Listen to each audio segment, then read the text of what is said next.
Hello, everyone. Welcome back to another episode of I'll Call You Right Back podcast with me, your host. My name is Chad Medved, and this is my show, and I appreciate you being here. First thing is first, Turner Dairy Farms, the creators of Turner's Premium Iced Tea and the proud sponsor of I'll Call You Right Back podcast, came out with a brand new, I guess you can call it a collaborative line.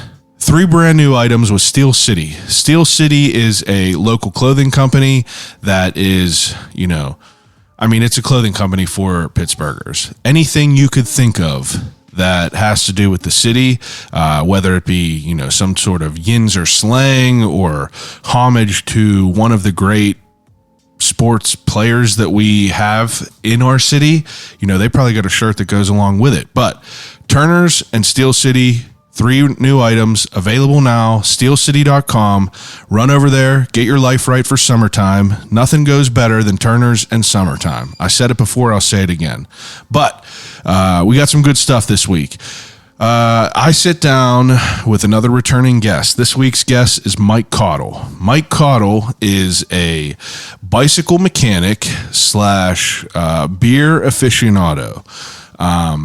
And I know these last few weeks have kind of been like, they kind of been beer centraled. And I know that that's something kind of different for what I do on the podcast usually, but, I'm making up for lost time. I spent 4 years interviewing people in this city, and I never really talked to anyone that has done anything with beer. But Cottle was having a stroke. Cottle was an exception. I talked to him in 2020 during the pandemic, in the thick of it. We met down the point, and basically we just talked about biking. I was not a beer drinker, and we didn't really touch on that too much, but, Cottle lives in this world of biking. He grew up in it. He grew up in Florida. His parents had a bike shop, and he worked in there his entire life. And it's kind of just like something that's been in his blood. If you follow him on social media, I've never seen anyone that is just like, his life is biking. You know what I mean? That's pretty much what it is. And beer, to be fair. But me and him sit down this week, and we kind of, we revisit the world of biking because, back in 2020, that's whenever the pandemic was happening. So the bike craze was booming. He was working at Dirty Harry's in Verona, which was a legendary shop. And a lot of things changed in the past couple years. So Mike is no longer at Dirty Harry's. He's now working at Thick down in Southside. So we talk about, kind of the goodbye of that, legendary spot, and the last beautiful thing that the owner of Dirty Harry's did to kind of keep the biking world in Verona, kind of keep them in the loop, you know what I mean?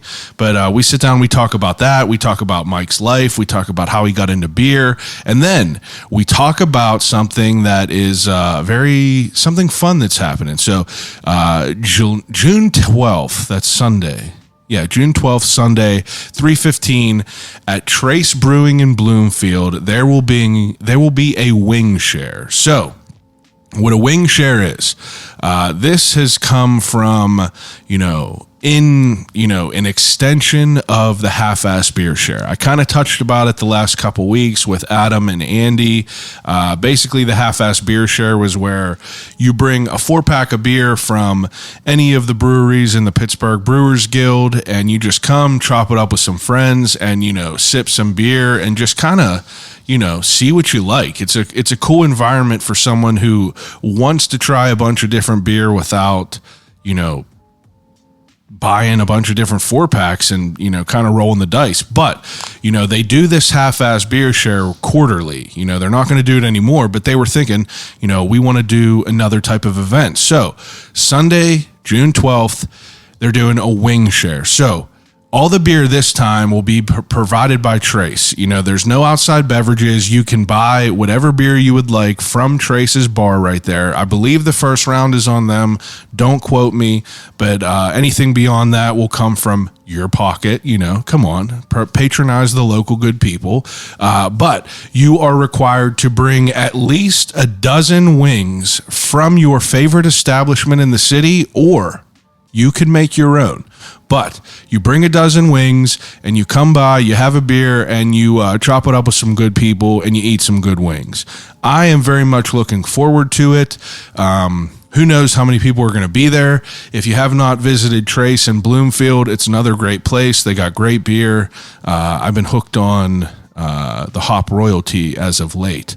But me and Mike, we just chop it up this week. He's a good dude. He's kind of the reason that I even was really thinking about beer. We talked about it back in 2020 and I was just like, I'm just not into beer. And he's like, yeah, but he's a brewer at Allegheny City Brewing, and he kind of, he patronizes all the local breweries. So he's like I said, he's aficionado. But I'm going to quit talking your ear off. So without further ado, episode 208 of I'll Call You Right Back podcast with Mike Cottle.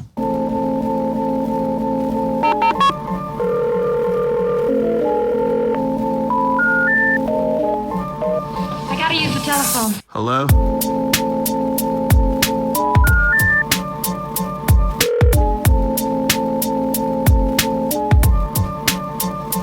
Telephone. I'll call you right back.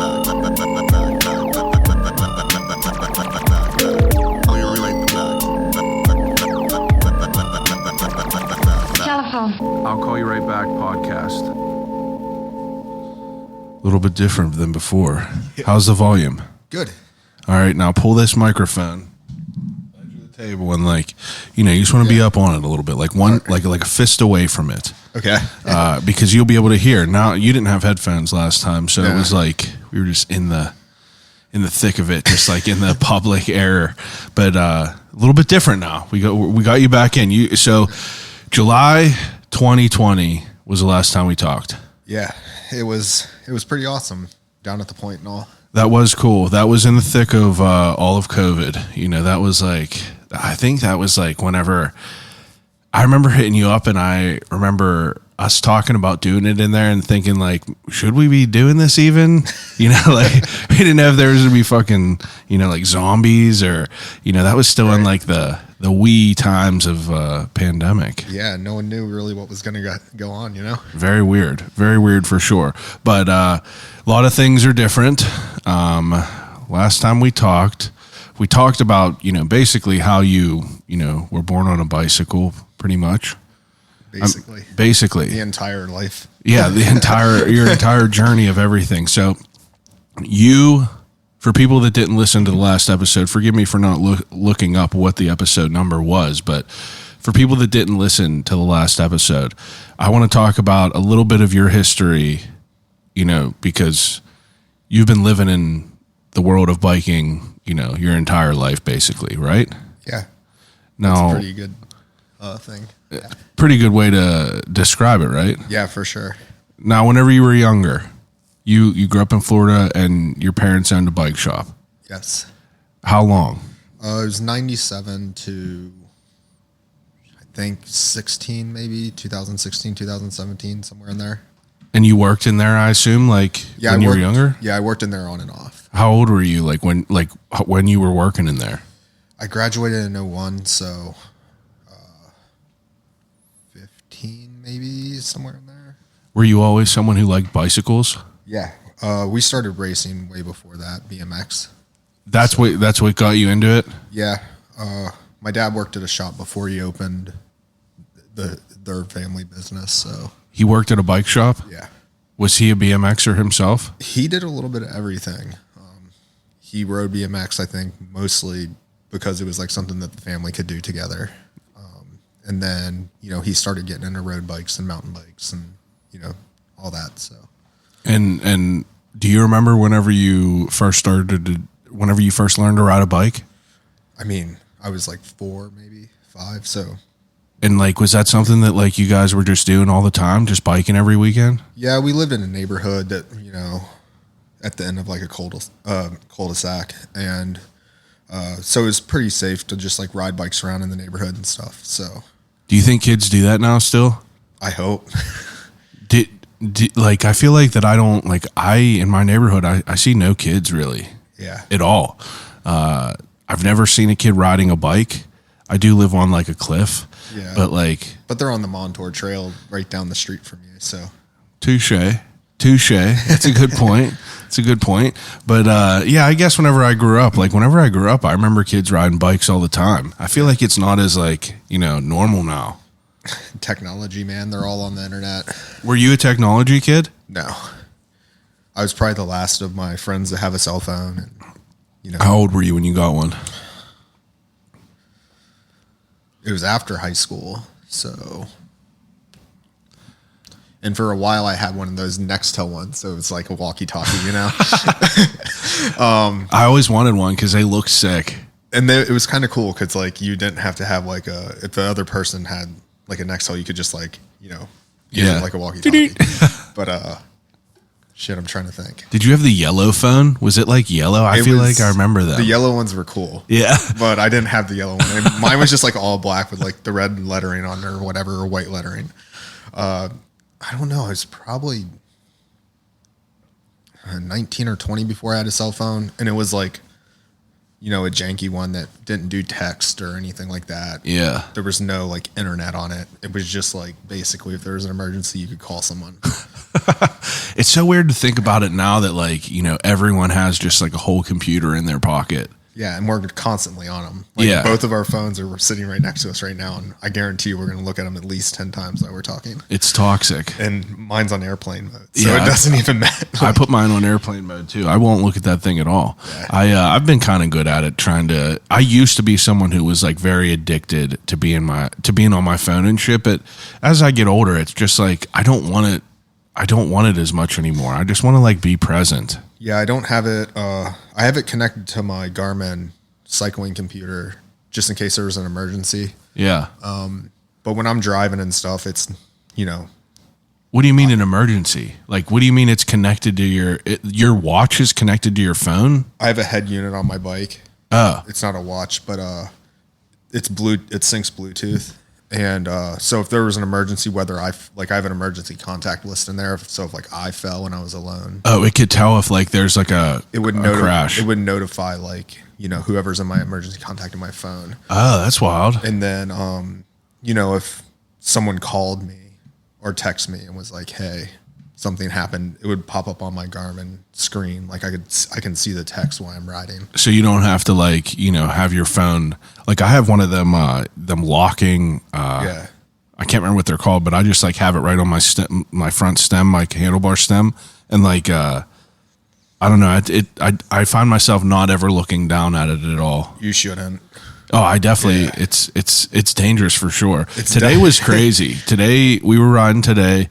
And there was a good bit of people out. Like, what was it, 75 today? It was fucking beautiful. Yeah, it was perfect out. I was kind of jealous being inside all day. I know, but I mean, you go to work. So, yeah, but back to it. So, like, grew up in Florida, lived in a bike shop, really, and started working there. Did you gravitate towards bikes early? Yeah. You loved them? It was just something that came naturally. It wasn't forced upon or anything like that. I just learned how to ride one and kind of went from there with it. So I can't believe that. I mean, I won't put it in here if you don't want, but you said you're going to be 40. Yeah. It's crazy to think about that. Whenever you were younger, you obviously didn't have social media. So like, how were you watching, were you getting like dance comp, like tapes and shit like that to watch anything? Like, where were you getting inspiration from? Not dance comp. Cause I was like a mail order company. Yeah. And I'm real hard on supporting local. Yeah. So I'd never really like got into the huge mail order brands or anything like that. And I guess it makes sense. Your parents had a bike shop too. So like even now, like I don't order stuff from Amazon. The only stuff I really buy online is like, friends' artwork or Steeler tickets. Or, like, I don't know, stuff you can't get in the store really. That makes sense. But no, back in the day, we subscribed to magazines and, they showed up once a month or once every other month. Or, there was a bicycle or BMX video magazine called Props. And you would be able to get videos from them? Yeah, they would. I think they were every other month. And you would subscribe just like you would to a magazine. And a VHS tape would show up in the mail, like Just like a random one? that they made. Oh, that's cool. Yeah, it was like their own company, and they would go to different events and go to different scenes and film and then make a video out of it, and then you would get it like 2 months later or whatever, however long it took them to produce it. That's pretty wild. Yeah, it was awesome. And then they started doing DVDs, and then that slowly like went away when the internet became more of like a huge thing. So how was it? So you competed in BMX and everything, right? Racing? Racing, and then like my competitive side kind of left my body. Yeah. I was always competitive and still am competitive with myself, but not so much like in like a contest or anything like that. But back then it's like that was like a want that you had, was to compete in them like races and stuff like that. And did you take that like how did you want to start doing that rather than just like riding around in the street? There was a BMX track probably like 20 or 30 minutes away in Orlando. And we started going there, and then there was a couple of local guys, Greg Lanthorne and the Epps brothers, that we had met through, just riding BMX bikes. And it became more of just us going to practice night and us actually like wanting to race and like going to state races and national races and stuff like that. You told me, I mean, do I remember correctly that you living in Florida, you knew about South Park BMX? That's how I fit. That's how I like eventually moved here. It's because of you knowing about that place. Yeah, my parents brought me to South Park's national race for my 15th birthday. I mean, and it's a big deal in the bike world. Yeah, it's a big deal. When I was my birthdays always fell like on their national weekend. Yeah. So it was the 4th of July weekend. And one day I would race like 14. The next day I'd race 15. Yeah. Or one day I'd race 15. The next day I'd race 16. And then I just started coming up here every summer since then. And like, that's wild. Like you guys just started to hear about South Park. Like, is it that like well known like across the nation? Across the world, there'd be like pros Holy and stuff fuck. that would like come in from like, the UK or Japan or wherever to race it. Yeah. South Park's or at the time racing was way bigger than it is now, but South Park is a really well-known track. That's pretty wild to think about, living here and like kind of, not knowing what it was, just like having it in the backyard. I feel like that like whenever I grew up, it was like, I'm more focused on skateboarding stuff. So like I had a couple friends that raced, but like I never really like followed along with it. I never really like rode bikes whenever I was younger at all. I kind of like hated them. Yeah. I didn't enjoy it at all. A lot of bike riders hate skateboarding too. It's kind of weird how that. It wasn't even about that though. It was, yeah. It was just like, I lived on a hill, and my friends all lived too far away to ride a bike to. So I was getting a ride somewhere anyway. And, a skateboard was just an easier utility to, easier thing to do, instead of throwing a bike in the back and everything. Plus a bike is like, I'm not riding a bike up a hill. Like my hill right out here, I can't ride a bike up here. I tried, but so, I mean, like, how long did you compete for? It was like teenage years basically. And then a little bit into my early 20s. And then that was about it. I would randomly in my 20s go to like contests or stuff like that, but it wasn't anything that was, an every weekend thing or. What else did you do besides bikes? At that point in time, nothing. That was like everything? Yeah, that's all I would do. My entire teenage years were basically, in between school and the bike shop and bikes, and that was it. Were you someone that enjoyed school? I enjoyed hanging out with my friends at school. Yeah, but not like I wasn't. Yeah, I mean, it was just something that serving time like everyone else. Basically. Now, in school, like, what are your ideas of what you want to do for the rest of your life? At the time, I just wanted to travel. I didn't have goals to go to college or, I never went after high school. I was done. Yeah. Like, I just didn't do any of that stuff. What did you do? I mean, did you always work in bikes since then, though? Yeah, for the most part. Like I had some random odds and end jobs like landscaping and stuff like that. But just to get by, like it wasn't anything like too serious. And then, I always had like some random bike shop jobs I would do. And when did you come up to Pittsburgh? The first time that I was here, I graduated in 2001, and that summer I immediately left and was just up here, and I was only supposed to be for the summer, and I ended up staying until 2006. Really? So it was like 5 years. Yeah. And then I went back to Florida to help my parents at their store in 2006. I remember everyone making fun of me because I went through the entire winter up here, and then I moved down there in the spring when it was starting to get shitty down there because it was so hot and humid. But I went back down there in 2006 and stayed down there from 2006 to 2013. Oh, wow. It was cool down there at the time. Just lots of really good friends, and like the shop was doing really well. And we had a couple really fun places to ride inside and outside. Was there a big bike scene down there? There's a decent scene there. It was, with my group of friends, it used to be way bigger. A lot of people like moved away and stuff, but it was cool. It was, for that time period, it was really awesome. Yeah, it probably is to grow up in something like that. And then you decide to move up here permanently? Yeah. So like the cool thing about Florida and Pittsburgh, or Central Florida and Pittsburgh, is like in Florida, the best time of the year to ride down there is in the winter because it's not so hot and it's not raining every day. Yeah. But then up here, the best time to ride is, summer and fall. Yeah. Because it's just, for the most part, the weather's good. So a lot of people, like even Bobby, he would travel down to Florida in the winter and then come back to Pittsburgh in the summer. And I was kind of doing something similar to that. Getting the best of both worlds. Yeah. That's pretty crazy. But then in 2013, I decided like, I just want to live in Pittsburgh full time. Like I like the winter. I like the change of seasons. I have a lot of really awesome friends here. Yeah. Like, I just want to make it home.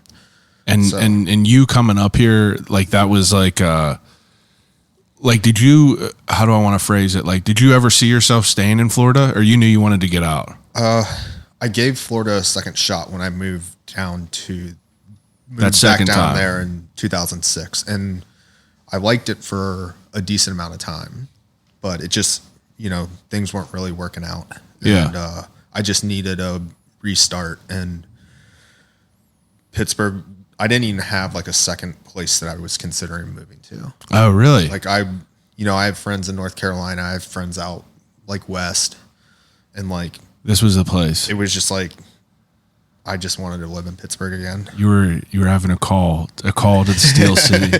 Yeah. The Iron City was calling you, like, come back. I miss Heinz Field. I mean, you were definitely like a fanatic Steeler fan. Were you always were you always into sports? We talked about this, I think, in the first time I was here. Probably did.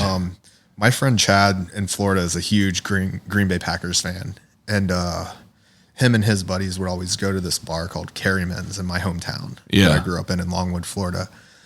And once I was like a little bit old enough to like, go there during like a 1:00 game. Yeah. Like last year in high school or something. I think in Florida, if you're with an adult, you're allowed to be in a bar. I don't know that for sure, but maybe they snuck me in. Who knows? Yeah. They would watch Packers games, and I thought it was cool, whatever. Yeah. But they had a Steelers room in the back. Oh, really? And there was just all these like crazy Steelers people, our Steelers fans, that were from all over the place. Like some of them were from Pittsburgh, some of them were like not. Yeah. And like, a lot of people from up here, like, they end up living down there because they don't want to deal with the winter or whatever. Yeah. And I just ended up like going with them to this bar called Carryman's, but I would sit in the back and like watch the Steelers game while they were watching the Packers game, or and it started to rub off on you. It just I just liked it because I think I had that attachment from being here. Yeah. When I was younger. It was easier for you to like get attached to that. Yeah. So that's kind of how that started, and then I didn't really get into hockey until I moved here, and I still don't know that much about it. Yeah. It's just fun. My roommate Brent is slowly explaining stuff to me. Like last night I watched one of the playoff games, and I was like kind of confused on a certain player that supposedly is really, really good. Yeah. I didn't think he was having a good game, and he had to like explain it to me. So I'm still like trying to figure out the hockey thing, but I really do enjoy watching hockey. Yeah, it's fun. It's quick. It's buzzing around. Like it's not really like boring. Yeah. And it's super fun live. Oh yeah. Like you can't really, anything is fun. Even if you go to the Pirate game, it's fun to be down there. But I mean, they're probably going to lose, but still fun to be there. Yeah. So coming up here, it was unique because you rode your bike up here from Florida. Yeah. I think that's crazy. Now, how long did it take? That trip, I allowed myself a month in between jobs. Yeah. It was 23 days on the road, if I'm not mistaken. That was a while ago now, so I'm trying to think. 23 days on the road, but 19 days of riding. Now, were you planning on trying to do it as quick as you can, or were you like moseying and enjoying it? I was going with the flow. We did have like in that Garmin computer, you can like mark out your route just like you would in a car or on your phone now. Yeah. So every day I would log on or turn the Garmin on and just hit day 1, day 2, and it would give me like a turn-by-turn direction of where I had to go. So I wouldn't get lost. There was a day where I showed up at a campsite and the campsite didn't exist. So that was kind of interesting. I ended up having to ride like another like 30 or 40 miles that day. Now, you planned on riding your bike? Like you just wanted to do it? Yeah, a couple friends had done like some longer like touring like kind of trips like that. And I just thought it was cool. I just never had time because I was always had like a full-time job. Yeah. And I had a little bit of money saved up to where I, could take a little bit of time off of work. So I just did it. How many miles is it? It was probably, I could go back and look at photos and send them over to you before you get this up on the air or whatever. But probably around 1,300. That's pretty wild. Yeah. Jeez. Now, was that like was it crazy? Like, did it suck? Like, did you enjoy it? I liked it a lot. Yeah. There wasn't too much suckiness going on. It was honestly really chill. Like I was in good enough shape to do it, and I just woke up every day and rode my bike just like I would. How old were you said? This was in 2013? Yeah, so I'm going to be 40 next month. So you were like 31? Yeah, somewhere right in there. Oh, wow. That's pretty cool that like you can just like, it was such like a weird time for COVID because it's like, I mean, you're never just going to have like time off like that again. Like I was laid off for like a month and a half. I've had a job since I was 13, like where I've never had time. And honestly, COVID, the silver lining of it was me buying that bike with my Donnie dollars and just like, going crazy on it. Like I've never ridden a bike more in my, like I told you before I bought that bike, I probably didn't ride one since I was maybe 12. And it was just like bizarre to kind of get thrown into that world because like to live in Pittsburgh is, unreal. That dude that I was with today, he bought that e-bike. He's never ridden in the city. He's only ridden on like the Montour Trail. So I asked him, I was like, what are you doing on Saturday? I was looking for someone to ride around with. And he was like, I don't know. I don't like riding on roads. So I'm probably not going to come. And I was like, dude, it's literally mind blowing how amazing it is just to ride around the city. And I had to like convince him, but today he was just like riding around like a kid in Christmas. And he was like, I can't believe that this is just like, such like a low pressure, like so accessible. Like we went from Southside, Hot Metal Bridge, down to the Point, then to Lawrenceville, then over to the North Shore, then back to the convention center for the comic book play or the comic book convention, and then like the Arts Fest. It was just like such a crazy, perfect day. And I'm usually busy whenever we got cool shit going on, but it ended up working out. Yeah, Bike Pittsburgh's done an awesome job with trying to make it as bike friendly as possible, and also they do a lot with just like making sure the streets are safe to walk on and stuff like that. So when did this start getting implemented? Like being bike friendly? They're on volume 8 of that map. Volume number 8. This comes out every year? It's not every year, but they've been working on this for a while. I don't know the exact date. We can look that up. Yeah. And that's all right. I'll figure it out. and go from there and put it in the like description or whatever. But yeah, they've been doing it for a while. Scott and that whole crew do an awesome job. Yeah, because like I don't really remember like, you know, I obviously didn't ride bikes, so I don't know like when Pittsburgh became like an accessible place, because pretty much you have a bike lane anywhere you want to go. And you know, it's crazy because like before I started riding bikes, like I would see everyone like trash, you know, Peduto for adding bike lanes and shit. And, you know, I never really like understood it, but you know, like I see that there's a lot everywhere, but now that I ride a bike, I'm like, you know, fuck yinz, we need some bike lanes. Like it's definitely crazy. Was it as accessible as it is now whenever you moved up here?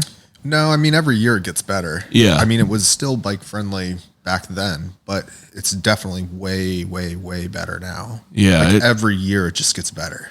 And like Bike Pittsburgh was just like, you know, like how many people are involved with that? A lot? They got a decent amount of people helping them. Yeah. Do you know who started it? I'm going to have to figure out. I believe Scott did. I'm going to have to get someone on from that just to talk about it a little bit more and learn a little bit more what they do. Yeah, it's basically a nonprofit that just makes Pittsburgh more bike friendly. I'm trying to get people from the Montour Trail on too, because it's all volunteer kept. And it would be cool to, you know, like try to set an event up where you get some people to volunteer and like go just, you know, clean up a stretch of it.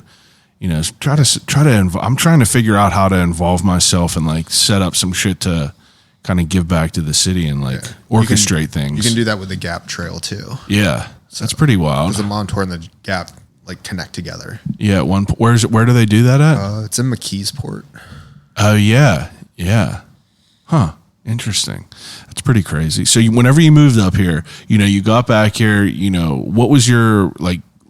Where did you already have a job whenever you moved up here? Yeah, I had a job lined up at a bike shop. At Dirty Harry's? Not at Dirty Harry's. So you worked at a bike shop up here, and then when does Dirty Harry's come into play? I just wasn't happy at the store that I was at. Yeah. So I reached out to a sales rep at the time, and he pointed me to Dirty Harry's pretty much, and like got me in contact with Barry. You asked a sales rep like, what's a good bike shop around Pittsburgh? He knew I was unhappy. Yeah. And I just basically asked him like, hey, is anyone hiring? Blah, blah, blah. I'm like, I need to get out of where I'm at. Yeah. And he was like, dude, talk to Barry at Dirty Harry's. And I was like, all right. Now, Dirty Harry's, you know, since, you know, we talked about it a little bit before on this first episode that we did, but since then, Dirty Harry's is closed. Well, yeah. It didn't close. It just is not Dirty Harry's anymore, right? Yeah. So COVID was just crazy in the bike industry. There was a lot of like shortages, and then there was like, you know, a lot of people like yourself that got involved in bike riding. Everything went up crazy. Yeah. Like people were like saying like how happy they were being laid off. I was in overtime. Oh, I bet. Yeah. Like the entire time, especially at the very beginning when no one knew what was going on. Like you guys were considered essential? We were marked essential because we serviced police bikes, man. Allegheny County bikes and stuff like that. So we were open the whole time. We only shut down for 2 or 3 days to the public, and it was so we could get caught up on repairs. That's crazy. So we literally were working like, I was around more people during COVID than I was before COVID started. Yeah. And we were just insanely busy, and it was just mentally and physically exhausting. Oh, I bet it would be. Like everyone started riding more. I started riding like less. Yeah. Just because I would get out of work and I would just not want to. It sounds bad. It's not bad. I just didn't want to really look at a bike every single day when I was out of work. Yeah. I mean, you're getting beat to death for a minute. So, you just need to turn your brain off. Yeah. We were getting our asses whooped. I bet. Every single day. It was just like triple, quadruple the amount of people that would normally be there. Like how long do you think that went on for, where it was just like, you know, redlining? It's still kind of busy. Yeah.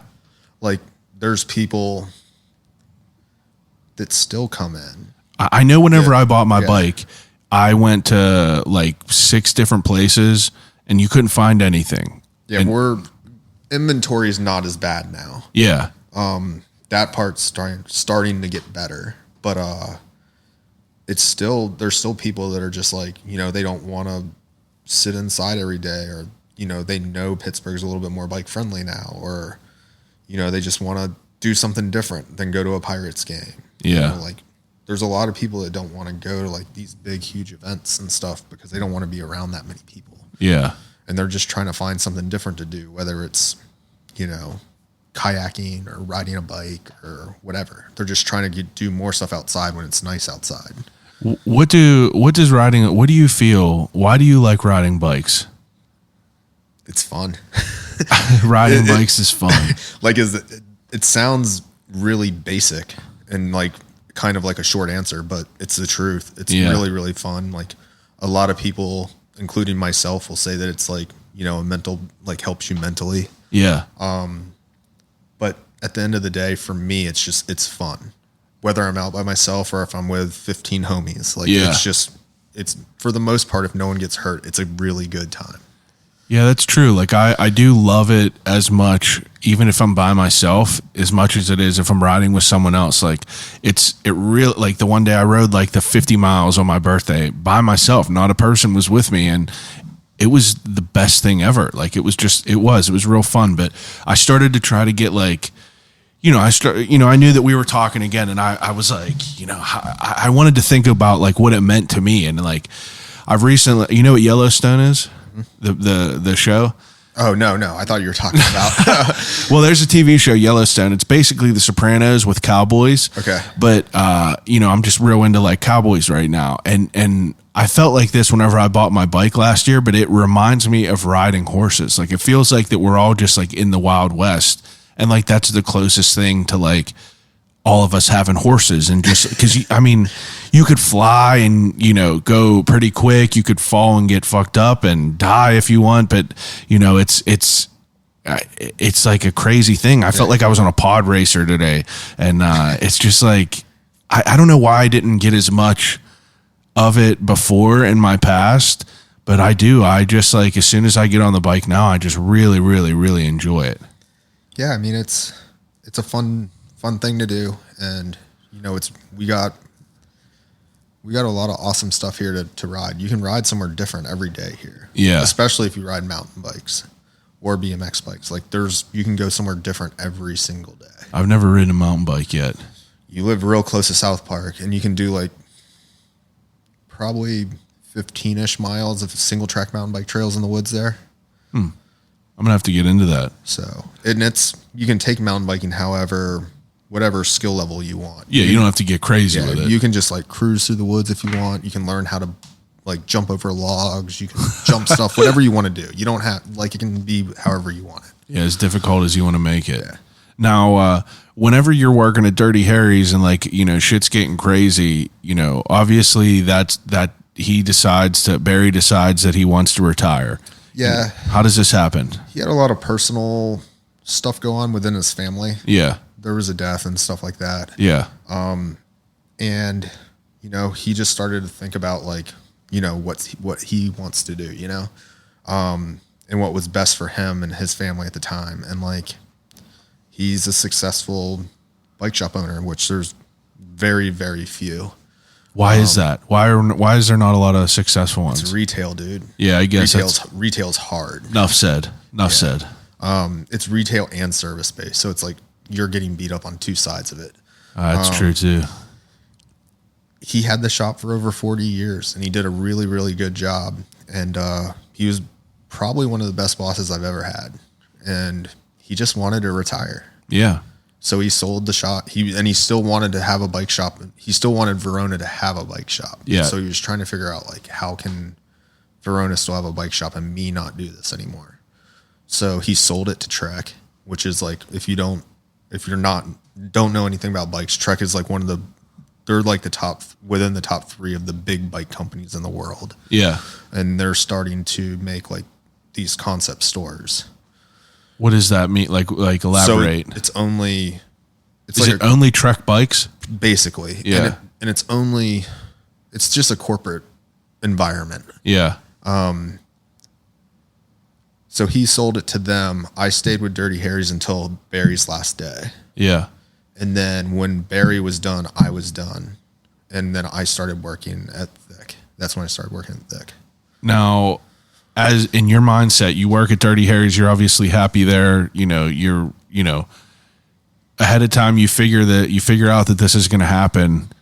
What's your mindset on going to Thick? It's just Chris does an awesome job. I had heard from a friend that used to work there that the employees that he has are cool people, Yeah. And I just wanted to stay in a small business. Yeah. Local spot. And they've been there for a grip. Yeah. And it kind of goes like, if I would have stayed at Trek, and this isn't like against them at all. They wanted me to stay. It kind of goes against everything that I'm into. Yeah. Like I'm into supporting small businesses. And like, if I would stay at Trek and that was my full-time job, I'm kind of doing the opposite. That's fair. I'm not, you're not a proponent of supporting local, right? You're just another cog in like a wheel like that. Yeah. I'd be working in like a huge corporate environment where I had to like answer to like multiple bosses and stuff. Yeah. It sounds draining. And like at Dirty Harry's, I had one boss and it was Barry. And if there was a problem, I walked up to Barry and I was like, "Hey, I fucked this up. Yeah. Like what do I have to do to fix it?" Yeah. And there's something really beautiful to that. Yeah. And he would hand me a paycheck and give me a high five and tell me good job at every pay period. Yeah. And Thick is pretty similar to that. Like Chris is there every day, the owner. And like, there's 5 of us, I think. You could tell that people, 6 of us. You could tell the places that are like, you could tell the people that are more passionate rather than just like a bike shop that is just like a corporate based one, because I've looked at them whenever I was looking for bikes. Like I went to the corporate places like the chains and everything. And then I went to the local, but I'm also like you, like I want to support local as much as I can. And, I knew the bike, industry was crazy, but you just couldn't find it anywhere. So you look everywhere else, but you're just exploring your options. I like to say like bike shop or bike store. Like bike stores are like bigger chains. And bike shops are like your small mom and pop shops. Yeah, I like that. That's like kind of like easier way to describe it, I guess.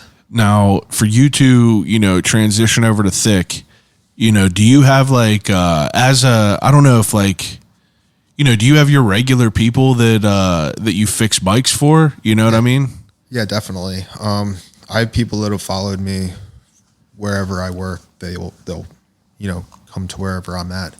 A decent amount of Dirty Harry's customers have come over to Thick. There's multiple reasons for that. Yeah. Since Dirty Harry's is a Trek store now,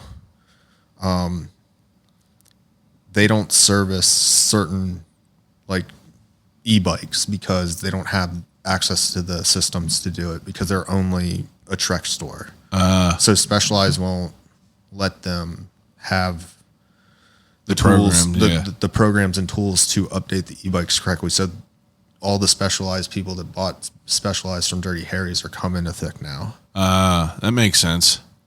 That's pretty interesting. So like, but if I went there, could I get my bike serviced there at Trek? If yeah. It's not just their brand? No, definitely. You can definitely, like, if you have a Surly or something like that, and it's just like a bicycle that's not e-assist, they'll service it. That's cool though. So that's like what you were saying, like Barry wanted Verona to have a spot to at least like still be there. Yeah. That's cool in some way that you're able to like kind of make that happen.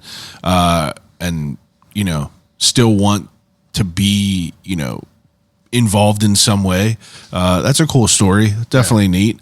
And obviously, you're grinding it Thick now. I just saw you today, put a new chain on my bike. It definitely made a difference. Cool. It really felt smoother. Yeah, it really did. Felt way smoother. I don't know. I've been wanting to get another bike for sure though. I asked you the other day, I said, how many bikes do you have? And you told me you had 6. Yeah. Now, can you tell me, I want you to explain your explanation of how do you choose your bikes? Well, 2 of them are really, I guess 3 of them are real easy. Like I have a gravel bike, so similar to yours, it just has drop bars on it. Yeah. If I'm going to ride that bike, it's going to be, a little bit of mixed surface of everything. It could be on the road. It could be in the woods. It could be on the rail trails and river trails around the city. Anything like that. That bike's pretty much designed to just like kind of do a little bit of everything. Mm-hmm. The mountain bike, obviously for mountain biking. Yeah. BMX bike, obviously for BMXing. Yeah. You still ride BMX a good bit? As much as I kind of want to. Yeah. I wouldn't say it's a good bit, but like a couple times a month. That's cool. You mountain bike a decent amount? It's probably about the same. Yeah. When the weather's nice, it's a lot more. Yeah. Try to get out at least once a week on the mountain bike when the weather's good. Yeah. Maybe twice a week. You be getting crazy doing jumps and shit? Not really. Yeah. If I'm going to do that kind of stuff, it's mostly on my BMX bike. Yeah. Mountain biking, I just like, it's after work. I just want to be in the woods. Yeah. Cruising around, a lot of times by myself. That's dope. And then I have two different, I have a city bike that's got gears on it. Yeah. Sean Handerhan made it. He's a local frame builder. Yeah. I ride that bike a lot, just like running errands, like going to the strip, buying a few things, going to a brewery or two, whatever, something chill. And then I have like a couple single speed bikes that pretty much are just like bar beaters. Like, Yeah. I'll ride them to a brewery or ride them to a bar and lock them up outside and not really care what happens to them. So, And then you got an e-bike. we as a shop have e-bikes right now. Oh, okay. That we are allowed to ride. Yeah. I haven't purchased one physically for myself yet, but it's definitely, In the works. yeah, I'm trying out like different styles of them to see which ones I like the best. I know which ones I work on the best. Yeah. But Well, what do you mean different styles of an e-bike? there's like commuter ones. Yeah. There's the cargo ones that carry a bunch of stuff. Okay.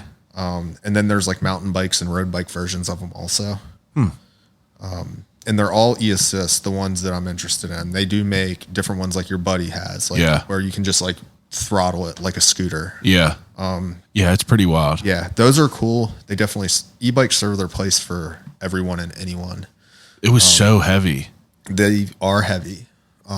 But like for me, I would want it to like run errands and commute on when I didn't feel like riding my normal bike. Maybe I was being lazy that day and I still wanted to be out because it's nice. Yeah. Jump on the e-bike and ride it. The one that I rode last week averaged 28 miles an hour. I got from my house to the bike shop faster than I did if I drove. They're super fun. Today was the first day I ever ridden one, and I was riding it right in Station Square while we were just sitting there. It's like, it really is crazy. After we got done riding, a quarter, it was just like, he was like, oh yeah, hop on here. So I did. And it's just crazy. Like the difference it is. It's like, I love my bike and what I do with my bike, but it's nice to be able to just like go up hills and shit like that without, with a little bit of an assistance. Yeah, But- for sure. Like when we ride, a couple of us from the shop have ridden up to the new Intergroove location in Allentown. Yeah. Which is their second location. Their first location's in Verona. But you have to get up into Allentown from the south side. So you got to go up like Arlington or whatever. So like when you just got done working, you got your ass kicked all day and you just want to go have 2 beers and then go home. Like, are you going to jump on the e-bike and make it real easy on yourself? Or are you going to get on your normal bike and pedal your ass off and look like you're dead when you get there?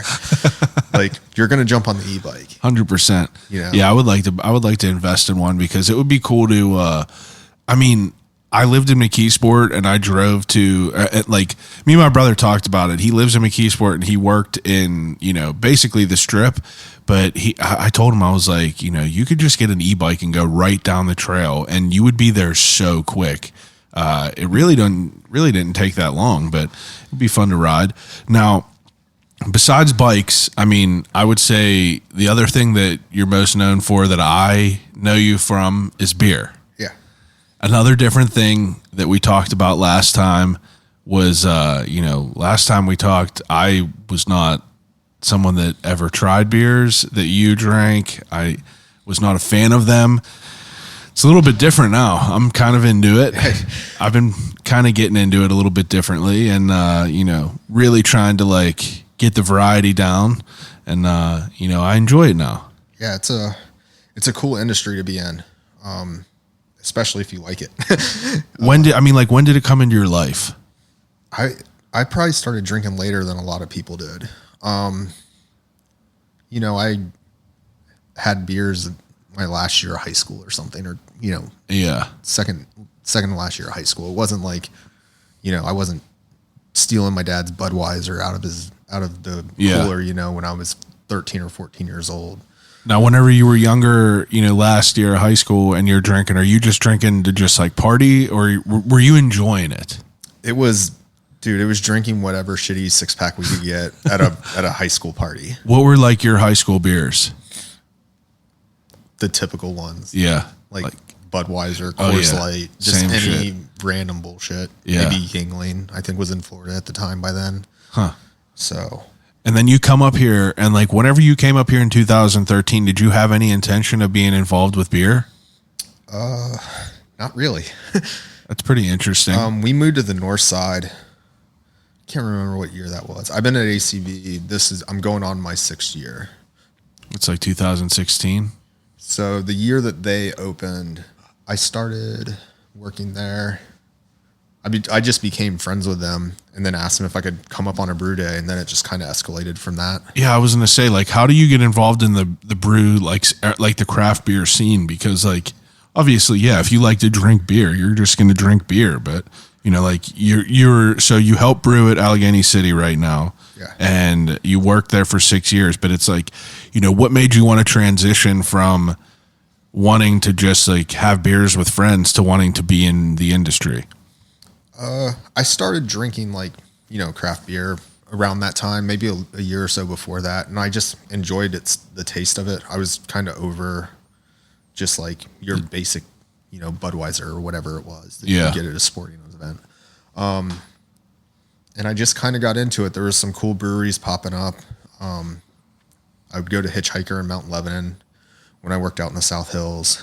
I would go to East End a decent amount. Just stuff like that, and just kind of liked it, And wanted to expand. Yeah, and then, I was kind of like wanting like a small like part-time gig, doing something that you like doing that you could make a little bit of money with. So I asked ACB, and Matt was like, "Yeah, come in." And I went in, and I liked it. I think since I did like 2 or 3 brew days with them, and then like took like a month off because I was traveling, and then when I got back, I was like, all right, let's do this. Yeah. And now you're like in the thick of it. Been there ever since, basically. You love it? Yeah, it's awesome. Yeah. I met a lot of really cool people. Yeah, it's interesting. Like, obviously, I really didn't like care about like the whole scene of this all, and like realize what was in front of me and what, we had at our fingertips in Pittsburgh. But it's pretty incredible now that like I'm dipping my toe in it, and like you could see the community that's, been established here, and how much variety and how much like, cool shit everyone does and builds each other up, and, is just involved with stuff. Yeah, everyone works really well together. I mean, I'm sure there's someone out there that doesn't like someone, but for the most part, like, everyone's chill. Yeah. We all go to everyone else's breweries. Like, I go to Dancing Gnome and Hitchhiker and Trace more than I go to ACB probably. Yeah. And like, the list goes on. Centerland's all of them. Yeah. There's so many good ones. Like, it really is. Like, I mean, I obviously, I just scratched the surface, but like there really is. I mean, I've probably been to a handful of different ones where everything is just great. Yeah. It's fun to learn about, to enjoy something, it's one thing, people can enjoy it just for what it is, but I've always been someone that enjoys it like a little bit too much, where I want to like learn everything about it, kind of become obsessed with it a little bit. Yeah. And like beer's kind of like that. You can, take it kind of how it goes. Like if you want to really get into it and be a beer nerd, do it. Yeah. If you just want to enjoy a 4-pack with your friends, do it. Yeah. Like you don't even need to know what the name of it is if you don't want, Yeah, there's no rules really. Yeah.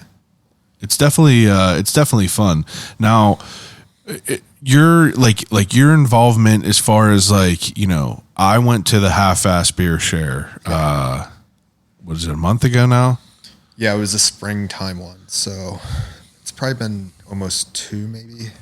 Now, I wanted to I mean, I feel like it was fitting to have you on again, not to just talk about everything that we just talked about, but like we have another event coming up at Trace on June 12th, Sunday, June 12th. Yep. 3:15 to 6:15. Yeah, those are Adam's times. Yeah, I was like, well, 3:15. I think they have an event until 3 that day, and he wanted to be able to make sure that everything we was weren't kind of overlapping or anything like that. So 3:15 to 6:15. Now, explain the half-ass beer share, and then we'll explain the wing share. Okay, the half-ass beer share is pretty simple. When COVID started,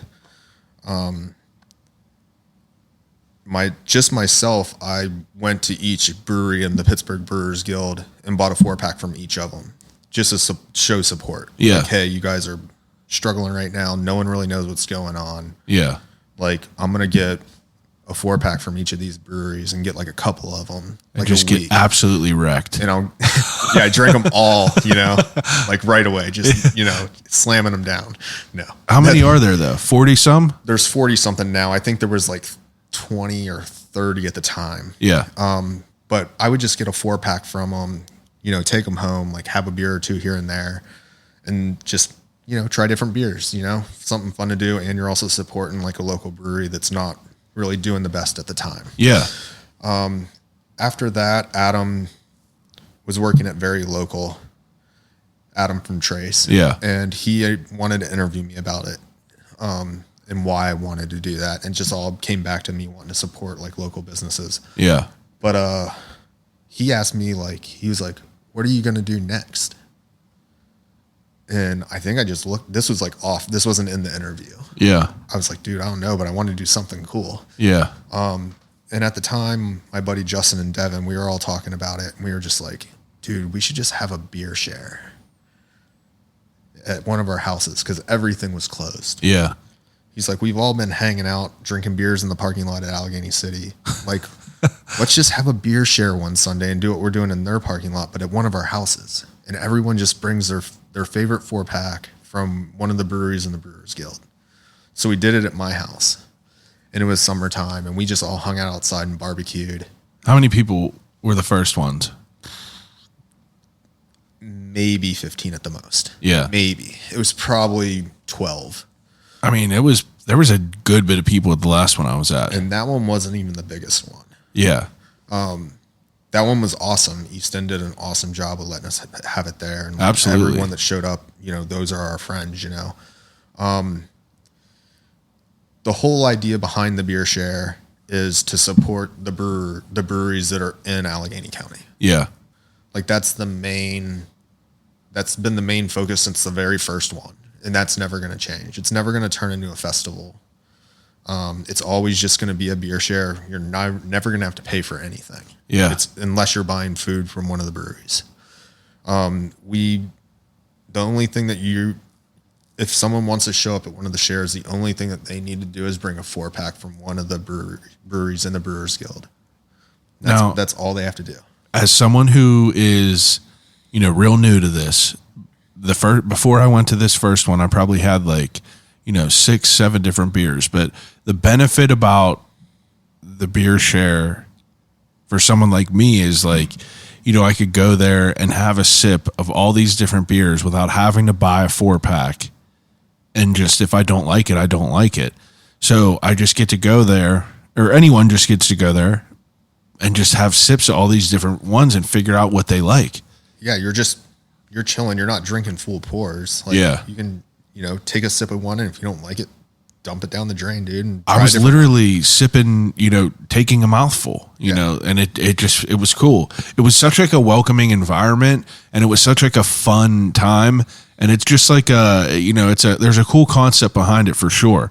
Now, as far as the beer share, was the goal at the end, or was the goal in the beginning, did you have it in your mind that you wanted to grow it bigger, or did you want it to be almost just a, kind of like a secret club type feel?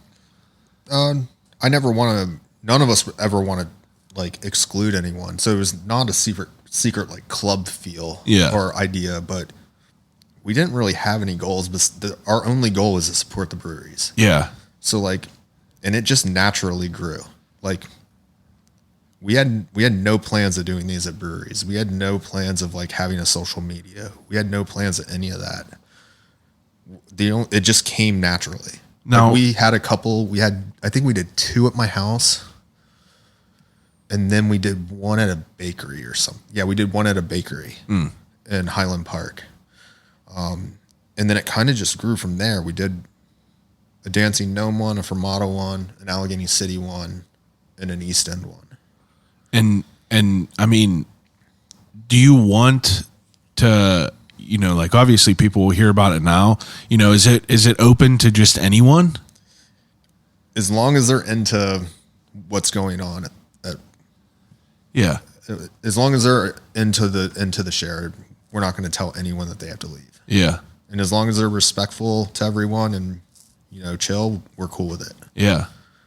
Yeah, that's cool. I was very intimidated whenever I came. The only thing I will say about it is as it grows and as more people do start to attend, we are going to have those Eventbrites like the last one. Yeah. Which makes sense. It's definitely smart to do something like that just to get an number. Because East End was big enough to where we allowed that invite out to 100 people. Yeah. The next one that we're doing at Intergroove in Allentown, at their new location, that's smaller. We're only going to be in their outside beer garden unless the weather gets bad, and then we'll be able to go inside. That one's probably going to be, there's probably going to be only like 45 or 50 tickets available. Yeah. And the tickets are free. You just go on to Evite or whatever and fill out your name, and, it's just marking your spot. Now, the next event, though, June 12th, is the Wing Share. Yeah. Where did this come from? Like, how did this come out? Adam, his partner Ashley, and a few of us were out one night, and we just started talking about how we should kind of do something in between these beer shares, because the beer shares are quarterly, so we only do 4 a year. Yeah. And we wanted to come up with something cool to do that kind of involved beer, but something different. And we started talking about our favorite chicken wing places. And it kind of just went from there. And like, we just like brainstorm ideas for a little bit. These were drunk conversations at like Whisper Nest, at like 1 a.m. And we're like, yeah, we should do like a wing share or some kind of wing event and just like have it at one of our buddies' houses. And, we had like a little group conversation on Instagram and went back and forth a couple times. And Ashley was like, well, what if we did it at a brewery or something? And like everyone just brought their own favorite like chicken wings, And I was like, damn, that sounds awesome. And then Adam was like, we can do it at Trace. I was like, all right, well, what date? Yeah. What time? And then he went and looked at their calendar and talked to the people at Trace. And they came up with the date and the time, and Ashley did the artwork for it. And now it's a thing. Now it's a thing. Now people just need to show up and eat chicken wings, or bring chicken wings and eat other chicken wings. Yeah, I'm pumped about this. It's definitely fun because, like, yeah, the beer sharing itself was fun, but it's cool that I love a chicken wing. So yeah. This is going to be fun to do. And the beer this time is going to be different, right? This is going to be from Trace. Yeah. So there's no outside beer at this event. It's only Trace beer. Okay. The first beer, I believe, is on them. Yeah. Normal 16-ounce pour or whatever. And then after that, you're responsible for your own beer. Just like at a beer share, you're responsible for your food. Yeah. So only Trace beer. Bring as many chicken wings as you want from your favorite place, whether it's your homemade ones at home or, your local bar down the street. Yeah. And what I want you to guess right now how many people you think will be there. I think it'd be cool if there's like in between 30 and 40. Yeah. I feel like that's a good number. Yeah. It's not going to be super, super crazy. I was telling you earlier that I'm a bit nervous that it's going to be bigger than the share just because of how many people have reached out. Yeah. But I think in between 30 and 40 would be like a good number. Not saying that more would be bad, but yeah, there'll be a comfortable number. For the first one, I think that that would be ideal, kind of. Now, what are your plans for wings? Where are you going to bring your wings from? Are you going to make them yourself? I'm going to Birmingham Bridge Tavern in the South Side. And you're getting wings from there? I'm going to get some wings from there, and then I'm also going to make some. Okay. So And I mean, I'm so curious to see what everyone brings. You know, it's going to be wild. I've heard what some people are doing. Like Brent is going to bring wings from Bulldog's Pub in Morningside. I've never been there. It's a good spot. Bulldog's Pub in Morningside. Yeah. Okay. So, that'll be a good bit. Yeah. You said you wanted to make wings. Yeah, I'm going to make some. I believe Andy's making wings. Yeah, he is. I'm pumped about it. I like that people are making wings because when we came up with this idea, like, I didn't think people were going to make wings, and I didn't really even think about it, I guess. That was the first thing that popped into my head because they said, bring your favorite wings. And I immediately was like, I'm going to make some for sure. But, I might grab some from Streets. They're not going to be open. That's the only reason. Yeah. They're not open on Sunday, or their food trucks running on Sundays. Well, 5 to 10. Okay. So I'll already be at the share by the time there are. So I'll have to make some. Means we'll have to slug the homemade ones down. Maybe you can make the wings at home and get their sauce. Maybe I could do that. That's not cheating. Yeah. There's no rules to this. The 24 karat sauce. The 24 karat sauce is legendary. I feel like we're going to have to get a supplier of good blue cheese. Are you a blue cheese or a ranch guy? I think I'm going to get some shit on this because I feel like more people like blue cheese, but I'm definitely lean more towards the ranch side of things. That's all right. I'm not going to scold you for that. I like blue cheese, but ranch is, it's a good second. Now, I do want to talk about wings. Like so you upstairs, I just made some wings at home, and you said you're kind of a wing connoisseur, and you're kind of like a sauce connoisseur. What do you look at in wings? Like, what is your ideal wing? Because there's many different kinds. What is your preferred? At first, when I started being addicted to chicken wings, I guess I didn't really care. I just wanted chicken wings. I was like, damn, any type. It didn't matter. And now, like, I'm not picky, but I just like, you have a preference, just like something that's not super hot. And I normally get the sauce on the side now. Yeah, that's it. That's the right move to make because I like them when they're a little bit crispier. Yeah, and also, you're just not getting wing sauce all over you. Yeah, and some places... I'm a messy eater. Some places, like, put, like, a ladle full of sauce in there, and it's like soup. And then the last, like, 4 wings are just soaked. Yeah, and they're, like, saturated and just soggy and, like, ugh. Yeah, I agree. When I first started ordering them from Sidelines like that, my local bar that I go to a decent amount, they're like, why did you stop getting the sauce? Yeah. And I was like, I didn't stop getting the sauce. I just stopped getting the sauce on the wings. Yeah. I was like, I'm just trying to be a little bit neater, I don't want to use all your napkins. I'm not trying to be neater. But I just wanted them crispier, and I didn't want to tell them, like, hey, burn them a little bit. Yeah. Do you, I'm someone who will say, like, I want them a little bit more well done. Oh, yeah. Because, like, there's nothing worse than getting not uncooked, but just not cooked enough wing. Yeah. Very, very gross. Because they're just pumping them out.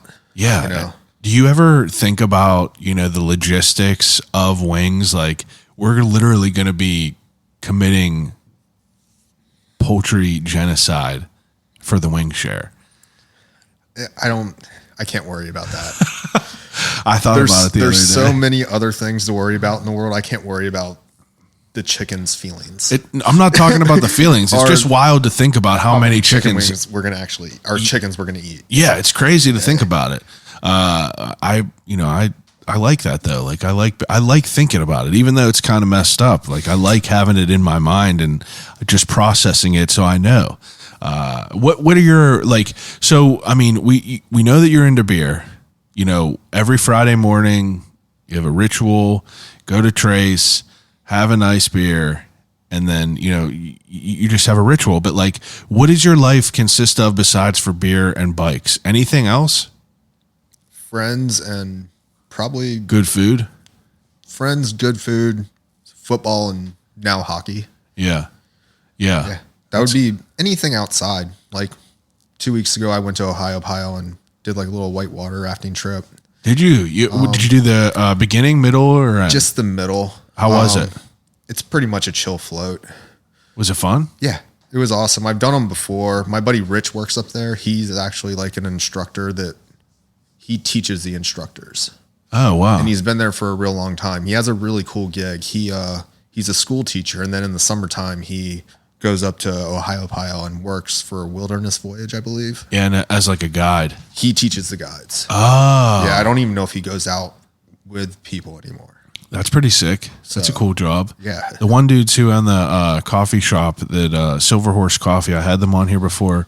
One of the brothers up there, he works as a guide up there. Cool. Yeah, it's He definitely. probably knows Rich then. Probably. I mean, it's a wild world up there. Yeah. I love the outdoors. Yeah, anything like that. I know that's like a kind of like stock answer, anything outside, but like hiking, camping, obviously bikes, stuff on the water.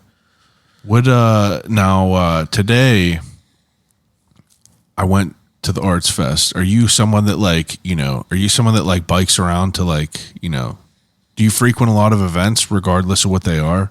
If I'm off work and it's something that I can get to, yeah. Yeah. Like yesterday we got out of work was that yesterday? Today's Saturday. I'm losing my shit. Yeah, that's all right. Yeah, it was yesterday. We got out of work and a coworker and I rode through downtown and checked out the Arts Festival and then went over to Allegheny City because there was a band playing and they had First Friday. I got to go to that Allegheny City. I've never been there yet. It's a cool spot. It's a cool spot. I don't have nothing to do with it. It's a cool spot. The north side or Deutschtown has their own like First Friday, like how Bloomfield or Garfield has. What is that? It's just the first Friday of the month through summertime. There's just like local businesses do stuff outside and like have like art galleries and stuff like that. And that's cool. And stuff. I was disappointed at Arts Fest. I'm someone who goes there every single year. I very much enjoy it. But like I'm not trying to badmouth it, but like they moved it to the cultural district. Yeah, it's not in the point, or it's kind of in the point, right? Like they just do it on the outskirts of it. No, dude, it's like in the cultural district, like in the thick of it. Yeah, that's where I cut through yesterday. I don't know. I was just disappointed in it. It was cumbersome, the whole thing. There was no flow to it. At the point we were spoiled because it's just a big circle. Yeah, you everything. walk around. Yeah, you walk around. There was more than enough room. This was like, just like down each road. So like you would walk down a road and then there would be a dead end. You'd have to turn around and go back in the other way. I don't know. It's not a big deal, but it's just like, it's wild that it switched. Yeah, you're used to it being a certain way, and now it's completely different. Yeah. Seems to be, it's interesting. We'll see how it goes. I'm gonna probably get on again. Are you someone that likes art in your house?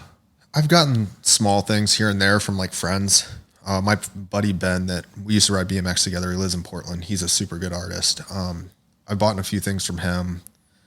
Random stuff here and there, not like crazy. Like I don't have this much stuff hanging up in my. I bought that Michael Jackson Thriller print today, and that looks awesome. Pumped about it. Yeah, it's a cool one. Not bad. Now, what are your goals in life? From what you do now. Like you're obviously working at Thick. This is a new adventure for you at Thick. Do you have any ideas of what you want to do? I want to watch the Steelers win another Super Bowl. That's what you want in life? Yeah. I feel like that's a good answer. No, I don't know. I'm really happy right now. Yeah. Like always, I have a really awesome group of friends. Both of my jobs allow me to basically do what I want. And I'm just comfortable. I'm chilling. Yeah. There really isn't, it might sound not motivating, but there's not a ton of goals. Not a ton of goals. Like you're happy with where you are. I'm chilling. I'm about to be 40 next month, and are you someone that's having a good time? What's that feel like? Like, does that like feel weird to you? Like, are you someone that like gets weirded out about getting older? No, I'm still doing the same stuff I was doing when I was younger. I mean, me and my wife both were like kind of like blown away when you said you were about to turn 40, because she said, how old were you? And you were like, I'm about to turn 40. Like you literally look like you're 20 years old. And then you said you got carded the other day. The lady at the bar thought I was 22 also. Or not 22. She thought I was younger than 21. So, wild. It had no idea you would She thought be my 40. ID was fake. I mean, it's fair. It's a fair observation. No, I'm chilling. There's very, very few things I've done differently now that I'm older. Yeah. Now, I also, something that I wanted to bring up and talk about was you're someone that goes to, you get like regenerative therapy at like do you do the acupuncture? I go to PGH acupuncture and massage, but I get the cupping done. Okay, yeah. So. See, I went and I got acupuncture. I didn't get a lot from it. I didn't think that I got a lot from it, but I felt like I got a lot more from cupping. Yeah, it's once you get in a routine of getting like the 60-minute massage plus cupping, it's night and day difference. Like if you skip a month. Yeah. Sarah from Brothmongler. Yeah. She turned me on to the place. She was like, dude, your back, you're like your body's, you're complaining about your back and blah, blah, blah. And like mentally it's good too. Like check this massage place out. Yeah. And I was like, all right, awesome. And I went, and the dude, Charles, that I go to, stand-up job. It's awesome. Stand-up job. I guess is that the right? Yeah. It's funny. Right, yeah. No, he just does a really, really good job. Yeah, dude. I thought it was great too. Like the acupuncture was interesting because, I felt like it was going to be crazy. Did you do acupuncturing ever? I've never done it. I mean, so I want to try it. It's cool. Like it don't hurt at all, but it's like whenever they put them pins in you, they tell you to like, they tap them in until you could like kind of feel it, like hit a nerve, and you're supposed to like let them know. And I like didn't know what I was supposed to feel. So I feel like I didn't let it go in enough to get like the full effect of it. But the cupping though, for sure felt like, a night and day difference. Yeah. Absolutely. Do you feel like your body different? Do you feel different with your body, like being older? You ride your bike every day. Yeah. I mean, I struggled with back problems a lot. Yeah. I'm good now, but for a while I was not feeling too good. Yeah. I had knee surgeries and stuff and like just other injuries, and it made my like posture different basically. Yeah. So like, plus you're wrenching on bikes every day. Yeah. And, so, just doing a little bit of like small stuff differently, stretching, going and getting massages, stuff like that. When I was in my 20s and early 30s, I'd have been like, what are you doing? Like, what kind of weird shit are you involved in, dude? Me and my wife started getting into yoga, and it's like, that's probably the next step for me. Dude, it's really great. Like she does it more than I do. Like I would like to do it more, but I just like, I just don't do it enough, but it's unreal. Like you go and you feel better than you've ever felt. It's just because like you're using like stuff is sore on you that you don't even realize gets sore because you don't use them muscle groups. It's just like crazy how you feel with it. Yeah. It's probably the same comparison as like in between running and riding your bike. Yeah, absolutely. You just use different parts of your body. 100%. That's a good way to look at it. All right. Well, all right, let's get into the end of it, though. I got a little bit of an expanded edition of the ending. Can I go to the restroom real quick? Yeah, because I'm going to get another beer, too. Okay. Is this the islands questions or whatever? Oh, yeah. Right. You can literally have whatever you want to drink in there. So that 4-pack right there is like shit that I've had in there for a decent amount. I've had this one before, and I enjoy it. It's fun to collect them though. Like the aspect of like, getting into beer is like, I like collecting things. So just trying them is, it kind of scratches that itch. Okay. So, I do an ending segment with all my guests. It's called Desert Island Questions. I was wondering if you edited that in or not. Oh yeah, I got it all in. Okay, so desert island questions. Whenever I give each guest 3 categories to take with them on a desert island until they exhaust, until they starve to death and die. So I also do another segment called "What's in the Cup," so I'll do that too. Okay. So the first beer that you had here was what? Iron City. Iron City, and you are you a big Iron City fan? That's like my go-to. Really? If I'm just chilling on beer and I'm not like trying to drink something like, a strong IPA or a lot of craft beer. I always have pretty much a 30-pack Iron City in my fridge. Adam said that too. He said that that's like his go-to really is like just an Iron City. I don't think I've ever had one. And then Andy loves hams. Yeah, hams. Yeah. Buzzy too. And those are great. I don't think I've ever had one of them either. They're awesome. I had one at lunch today, I think. Yeah, it was at lunch today. They have them at Carson Street Deli, so I grabbed one. Shout out to Hams. So I had first General Braddock by Brew Gentleman. Amazing. Tastes amazing. Those guys do a good job. Yeah, very, very tasty. I enjoyed that. Now the beer you're having now is what? The Dancing Gnome? Yeah. The Spy Dolphin. Spy Dolphin. Now, when you yourself, being, a big beer person, like, what do you usually gravitate towards? Like, what's like, I know it changes probably, but like, what's usually your go-to if you're going to get a craft beer? That's a loaded question. I feel like everyone that's in this industry is always going to say something a little bit different. I pretty much like everything. Yeah. Right now I'm super into the lighter stuff, like the Kolsch's and the lagers and stuff. Yeah, everyone is. The year of the lager. I like it because you can have more of them with your friends and you're not getting super drunk. Like you can go out and have a couple more than you would if you were drinking a 7% IPA. Yeah, that makes sense. And it's just easy drinking, Pull up on that mic a little bit. Sorry. That's all right. You told me about that. I asked you because, the people that I know that enjoy beer, I ask them like what kind of shit I should try. And like, you've been putting me on to some good stuff, but you put me on to Fat Gary. Yeah. Amazing. I tried to find it. I can't find it any places around where I am.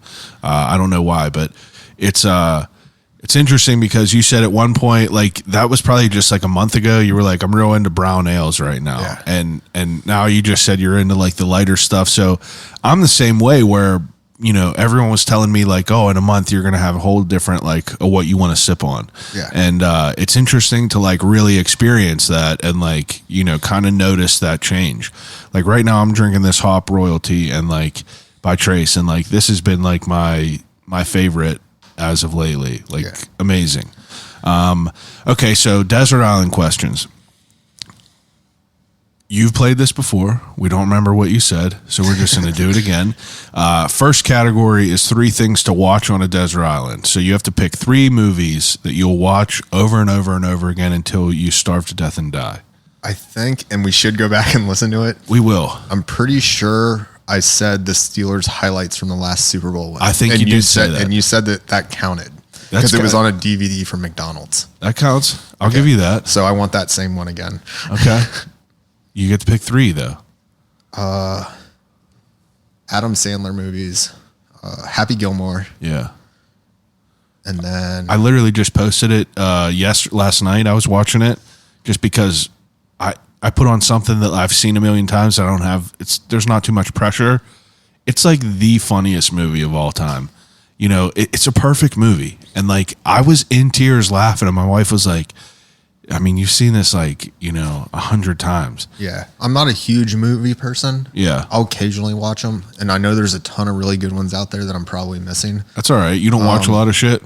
Not really. That's all right. That's better. You're a better human being because of that. The other morning, it was pouring down rain. And I'm obsessed with like thunderstorms and stuff. I just like it. Yeah. And the other morning, it was like 4 a.m. and it was just pouring down rain and I couldn't sleep. So I went out on my porch and just watched it rain for a little bit. But, like it started getting windy. Yeah. And I was starting to get wet and stuff. So I went back inside. And normally when I can't sleep, I'll like walk around the neighborhood or something just to like do something. Yeah. And, but it was raining so bad that I just like went back inside and I watched Forrest Gump again.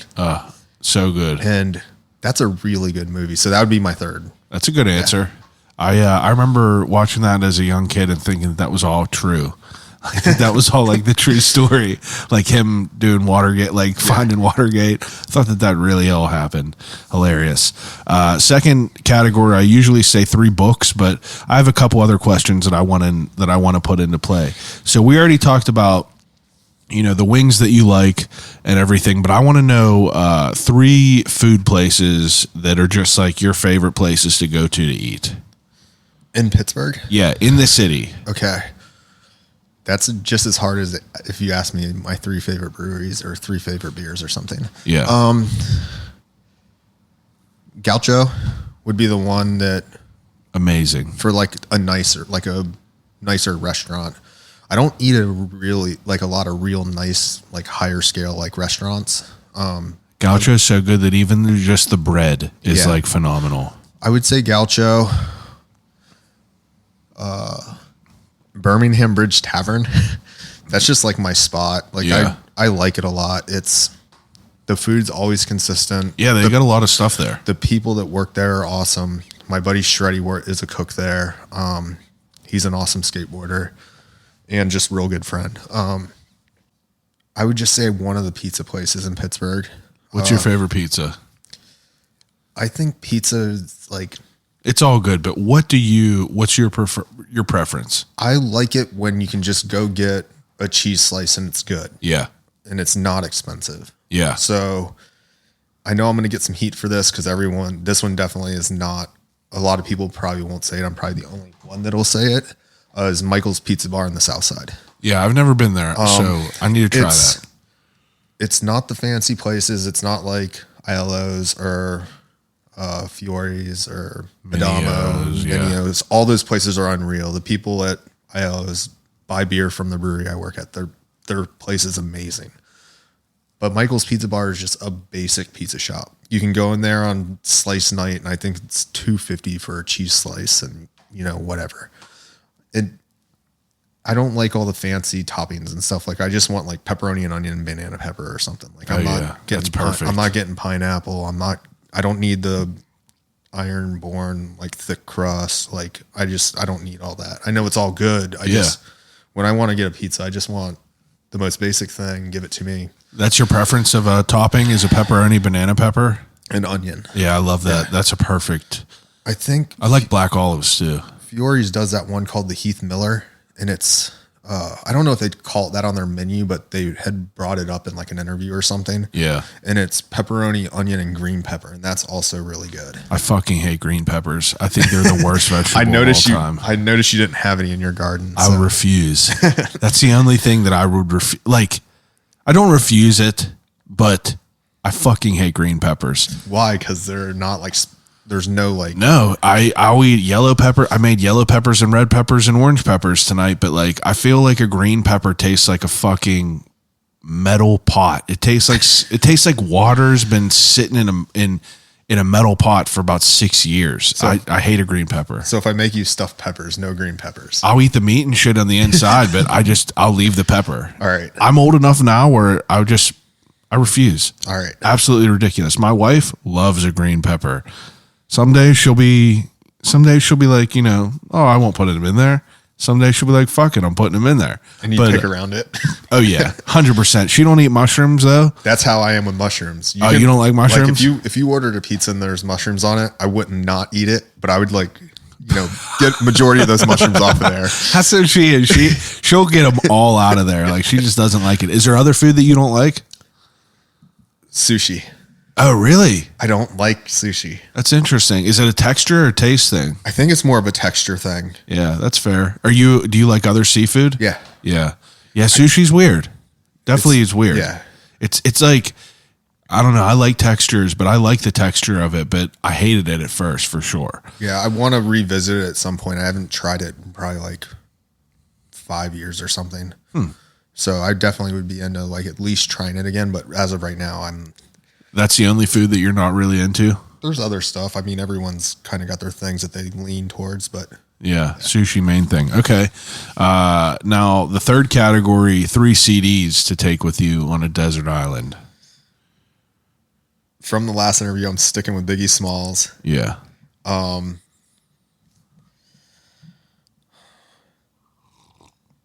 Mac Miller probably now. I've been listening to a lot of Mac lately. Yeah. It's fantastic. And then probably some kind of classic rock like CCR or something. CCR, so good. Definitely good. Those would probably be the 3 for right now. That's a good 3 to like, switch through. That's a good 3 different ones. Biggie, Mac, and then CCR. What else? What more can you want? I feel like it's a good mixture. That's a good mixture. If you could be on a desert island and only have one ice cold beer, what would it be? Just one. It's your last one. Probably Iron City. Would it be Like one beer or the only beer I can drink until I die? No, one beer. If it's the only beer you could have, like a fridge that keeps restocking, it would probably Iron City. Yeah. Now, if you have one beer, just, That Trace lager. Oh, yeah? That Trace lager that they always have on. What's it called? I'll have to go and look at their website. I don't think I've ever had that one It's yet. the one that I get on Friday mornings, and it's so good. You get it every Friday. You don't know the name of it?